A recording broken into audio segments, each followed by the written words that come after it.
پناہ مانگتا ہوں میں اللہ کی شیطان مردود سے۔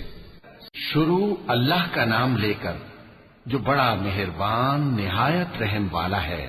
جب آسمان پھٹ جائے گا اور اپنے پروردگار کا فرمان سن لے گا اور یہی اس کے لائق بھی ہے، اور جب زمین ہموار کر دی جائے گی اور جو کچھ اس میں ہے وہ اسے نکال کر باہر ڈال دے گی اور بالکل خالی ہو جائے گی اور اپنے پروردگار کے ارشاد کی تعمیل کرے گی اور اس کو لازم بھی یہی ہے، تو قیامت قائم ہو جائے گی۔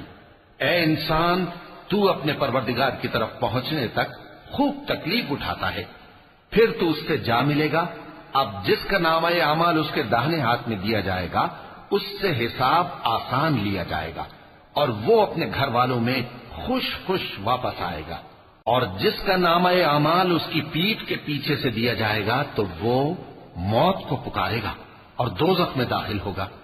وہ اپنے اہل و عیال ہی میں مگن رہتا تھا، وہ تو خیال کرتا تھا کہ اللہ کی طرف لوٹ کر نہ جائے گا، کیوں نہیں؟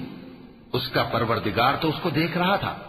سو میں شام کی سرخی کی قسم کھاتا ہوں اور رات کی اور جن چیزوں کو وہ اکٹھا کر لیتی ہے ان کی، اور چاند کی جب وہ پورا ہو جائے کہ تم لوگ درجہ بدرجہ ضرور چڑھو گے۔ تو ان لوگوں کو کیا ہوا ہے کہ ایمان نہیں لاتے، اور جب ان کے سامنے قرآن پڑھا جاتا ہے تو سجدہ نہیں کرتے، بلکہ کافر جھٹلائے جاتے ہیں، اور اللہ ان باتوں کو جو یہ اپنے دلوں میں چھپاتے ہیں خوب جانتا ہے۔ تو ان کو دکھ دینے والے عذاب کی خبر سنا دو۔ ہاں، جو لوگ ایمان لائے اور نیک عمل کرتے رہے ان کے لیے بے انتہا اجر ہے۔